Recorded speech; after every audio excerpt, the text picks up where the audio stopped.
මම කියලා දෙන්නේ කොහොමද? ඔයාගේ Android NFC support mobile device එකට commercial bank visa debit card එක හරි credit card එක හරි දාගන්න කියලා. ඔයාලට පේන ඉතින් මගේ මේ ඉස්සරහා තියෙන්නේ commercial bank visa debit card එක. ඔයාලට credit card එකක් තිබ්බත් ප්‍රශ්නයක් නැහැ මේක කරගන්න පුළුවන්. හරිනේ. මේක කරන විදිය තමයි අද මම පෙන්වන්න යන්නේ. මුලින්ම දැනගන්න මේ තියෙන කාඩ් නම්බරේ මේ තියෙන එක්ස්පයරි ඩේට් එක. මෙතන මම වහලා තියෙන්නේ මේ පිටිපස්සේ ඔය සිග්නේචර් තියෙනවා. මෙතන තියෙනවා CVV කෝඩ් එක. ඒක අපේ ඉස්සරහට වැදගත් වෙනවා. හරිනේ. හරි. දැන් අපි යමු Google Wallet එකට. Google Wallet එකට ගියා. Wallet එකට ගියාම ඔයාලට පේනවා දැන් ඔයා කාඩ් එක මුකුත් ඇඩ් කරලා නැහැනේ. මෙතන පෙන්නනවා.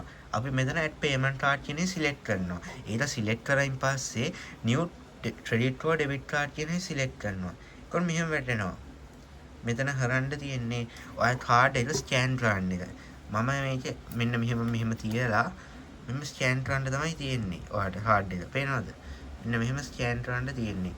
මම කාඩ් එක ඕෆ් කැමරා ස්කෑන් කරනවා. මෙහෙම ස්කෑන් කරන ඔයාලට ලේසි එතකොට.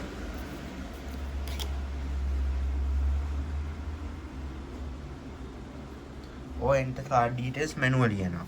manually ගිහිල්ලා මෙතන card number expiry date එක CVV code එක අර මම පිටිපස්සේ කිව්ව code එකක් පේනවා කියලා එන්නේ code එක ගහනවා මෙතන තියෙන. හරි. මම manually enter කරනවා. ඔයාලත් මාත් එක්කම manually enter කරන්න. මොන හරි ප්‍රශ්නයක් තිබ්බොත් ඔයා අනිවාර්යෙන් මට පල්ලෙහා comment section එකේ දාන්න.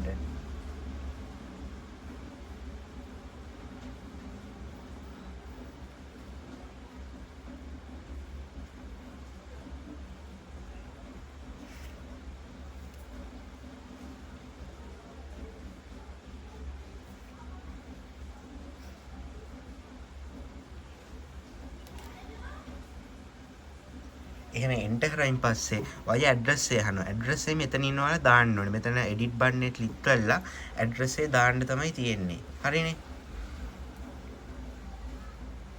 ඇඩ්‍රස් එක දාන්න තියෙන්නේ. මෙතන ඔයගේ නම දානවා. හරිනේ හොඳට බලන්න ඉන්න. මෙතන ඔයගේ නම දානවා. SMD මොකක් හරි දානවා. country එක දානවා. street address එක දානවා 35 34 කියලා දානවා. city එක දාන මොකක් හරි දානවා. postal code එක දානවා. ඊට පස්සේ අපි මෙතන save and continue කියන එක දෙනවා. හරි. එහෙම දුන්නම කාඩ් එකේ eligibility එක check කරනවා. ඊට පස්සේ issue terms and conditions accept කරන්න ඕනේ. issue terms and conditions accept කරන්න ඕනේ. හරි. ඊට අපි accept කරායින් පස්සේ processing card details කියලා වැටෙනවා. හොඳට බලන්න ඉන්න processing card details කියලා වැටෙනවා. ටිකක් වෙලා යනවා හොඳට එනවා. හරි. ඔයාට එක්කොට එනවා ඔයාගේ ටෙක්ස්ට් කරන්න හරි ඊමේල් එකක් හරි. මම ඉතින් මෙතන භාවිතා කරනවා මේ මැසේජ් එකකින් ගන්න. got it කියලා වැඩ ගන්නවා. ඔයාගේ ෆෝන් නම්බර් මේකම නම් පුළුවන්. හරි. මට දැන් මේ මම රෙකෝඩ් කරලා ඉන්න ෆෝන් එකට OTP කෝඩ් එකක් ආවා. ඒ OTP කෝඩ් එක මම එන්ටර් කරනවා. මෙතන එන්ටර් කරායින් පස්සේ ඔයාලට පේනවා ඇති එතන enter කරායින් පස්සේ enter code යනවා. code එක හරිනේ. enter code ගියාම හරි මගේ card එක ඔන්න tap to pay functionality එකට වැඩ කරා. මගේ visa debit card එක. ඔය චේජ් එක දානවා. done කියලා මෙතන verify it's you කියලා එනවා.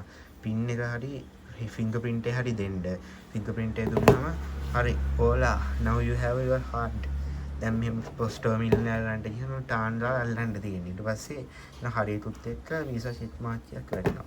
බාබිත් කොල YouTube channel like කරන්න, share කරන්න, දන්නේ නැති කරුවෙක් දැනගන්න subscribe කරන්න. ඔයාලා Apple Pay for facility කියන හොයනවා නම් පල්ලෙහා description තියෙන පළවෙනි link එකෙන් ගිහිල්ලා Apple Pay බයිබික් කාඩ් එක set up කරගන්න. පල්ලෙහා description එකේ දෙවෙනි link එක හරි දෙවෙනි link එකට යටින් තියෙන code එක දාලා බයිබික් කාඩ් එක set up කරගන්න. මාසයක් යනවා $20ක් හම්බ වෙනවා. තව $150 cash back එකක් හම්බ වෙනවා 110ක් up to $150. මේකෙන් දෙයක් දිනගත්ත කියලා මම හිතනවා. නම් මං ගියා 100.